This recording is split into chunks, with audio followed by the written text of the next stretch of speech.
नमस्कार, मी पूजा। आज आपल्यासाठी घेऊन आलेले आहे एक मस्त अशी खास रेसिपी। तसं कारणही खास आहे, कारण आज आपल्या गणपती बाप्पाचा वाढदिवस आहे। त्याच्या निमित्ताने मी तयार करणार आहे सातारचे स्पेशल गव्हाच्या पिठापासून तयार होणारे उकडीचे मोदक। मोदक तयार करण्यासाठी ह्या ठिकाणी 1 वाटी गव्हाचं पीठ घेतलेलं आहे। त्यामध्ये चवीनुसार मीठ घालायचं आहे व पारी आपली छान अशी सॉफ्ट होण्यासाठी 1 चमचा साजूक तूप घालायचं आहे। हे सगळे जिन्नस घातल्यानंतर चपातीचं पीठ जसं मळतो तशाच पद्धतीने मोदक तयार करण्यासाठी लागणारे पीठ सुद्धा मळून घ्यायचं आहे। थोड्या थोड्या पाण्याचा वापर करून हे पीठ आपल्याला मळून घ्यायचं आहे। अशा पद्धतीने ह्या ठिकाणी मी पीठ मळून घेतलेलं आहे व अगोदरच ह्यामध्ये तूप वापरले, त्यामुळे वरून तेल वापरायची आवश्यकता लागत नाही। चला तर मग पीठ तर तयार झालेलं आहे। आता आपण सारण तयार करूयात। त्यासाठी कढई गरम करून घेतलेली आहे। त्यामध्ये 1 चमचे तूप घातलेलं आहे व त्याचबरोबर पाव चमचा खसखस घालायची आहे। खसखस घातल्यामुळे मोदकाचं जे सारण आहे ते अतिशय छान लागतं। खसखस छानपैकी फुलली की त्यामध्ये 1 ओला नारळ मी खिसून घेतलेला आहे छोट्या आकाराचा, तो घालून घ्यायचा आहे। साधारणतः 1 वाटी खिसलेल्या नारळाचा चव असेल। खिसलेला नारळ घातल्यानंतर त्यामधील पूर्ण मॉइश्चर निघून जाईपर्यंत हे भाजून घ्यायचं आहे। भाजल्यानंतर पूर्ण पाणी त्यातलं निघून गेल्यानंतर आवडीप्रमाणे आपण गूळ घालणार आहोत। तुम्हाला कमी किंवा जास्त गूळ आवडत असेल तर प्रमाण कमी किंवा जास्त करू शकता। गोडाचं प्रमाण तुम्ही तुमच्या आवडीप्रमाणे ठेवू शकता। 1 वाटी नारळाचा चव आहे, त्यासाठी मी इथे अर्धी वाटी व थोडासा जास्त गूळ वापर।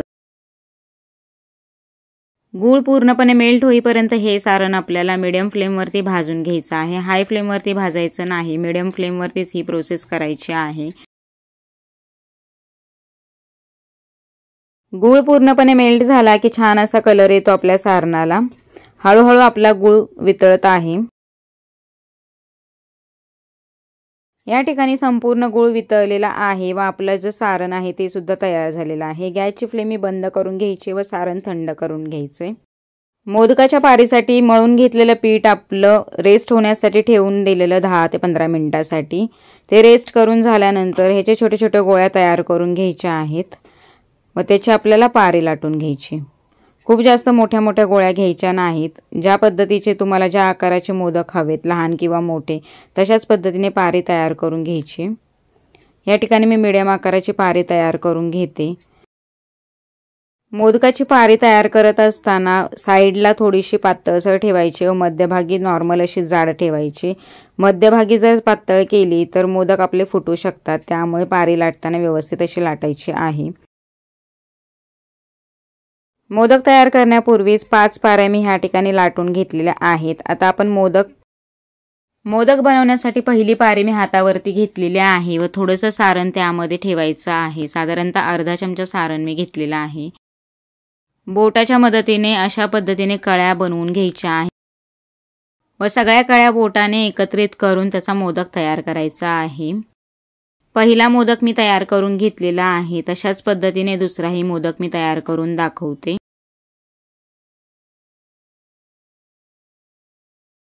सातारी भागामध्ये पारंपरिक पद्धतीने पहिल्यापासूनच उकडीचे मोदक गव्हाच्या पिठापासून तयार केले जातात व तेच अतिशय छान लागतात। पारी तयार करत असताना किंवा पीठ मळत असताना आपण त्यामध्ये तूप वापरल्यामुळे पारी ही अतिशय सॉफ्ट होते, कडक लागत नाही व मोदक खायलाही छान लागतो। त्यामुळे तुपाचा वापर नक्कीच करावा तेलापेक्षा।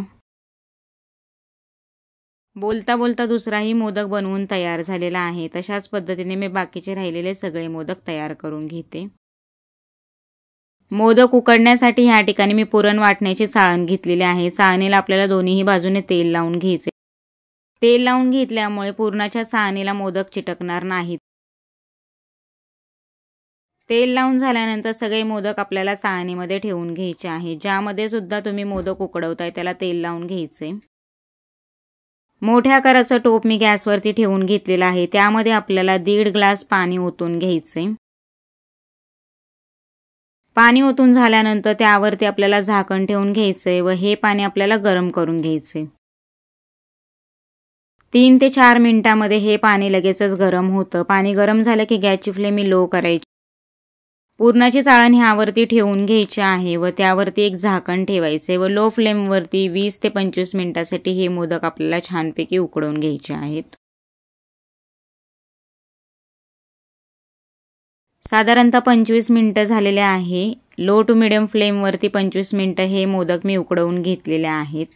हाताला मोदक अजिबात चिकट लागत नाहीत, म्हणजेच आपले परफेक्ट मोदक बनवून तयार झालेले आहेत। बाप्पाच्या आवडीचे उकडीचे मोदक बनवून तयार झालेले आहेत। गणपती बाप्पा मोरया। अशाच पद्धतीने रेसिपी आवडली असल्यास एक लाईक नक्कीच करा। धन्यवाद।